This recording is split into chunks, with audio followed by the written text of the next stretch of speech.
Hashim, President wa basketball, katibu mtendaji wa baraza la michezo, Mheshimiwa Balozi, naibu rais, coach na wachezaji. Mimi niko hapa Afrika Kusini kwa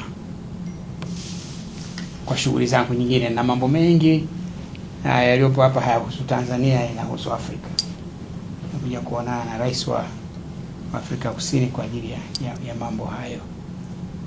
Lakini nilipofika tu balozi akaniambia timu iko hapa.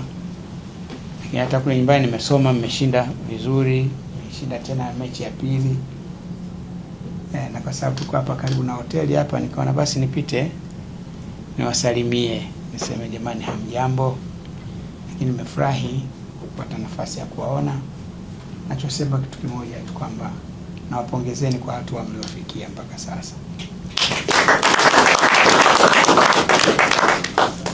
Mmecheza michezo miwili na mmeshinda yote, na mnatakiwa mshinde mchezo mmoja tu ili muweze kupata tiketi ya kwenda kwenye finali. Mimi naamini kwamba uwezo huo mnao, matumaini hayo yapo. Mimi na kwangu mimi ni kuwatakia kila heri. Basketball ni mchezo nimeucheza nikiwa shule, hata baadaye nilipokuwa jeshini cheza sana. Baada ya kutoka kwenye jeshi nimecheza kwa muda.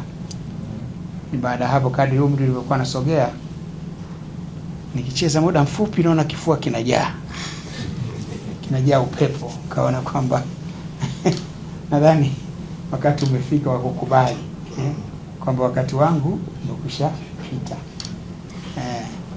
Kwa sasa nimebaki kuwa mshabiki tu na mpenzi.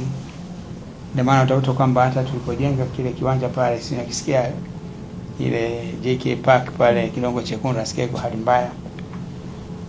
Originally kwa kweli ilikuwa tumefikia kwa ajili ya football, lakini kwa mapenzi yangu ya basketball tukaweka na basketball court pale.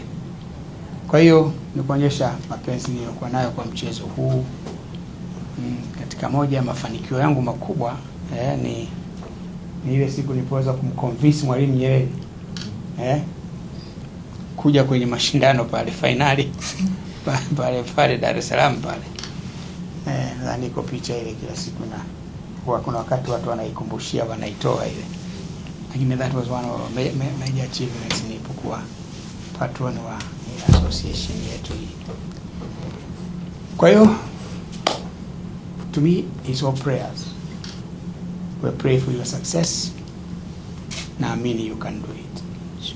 If the others have been able to do it, you also can do it. Just work hard, make us proud. And I know you will rise to the expectation. Thank you.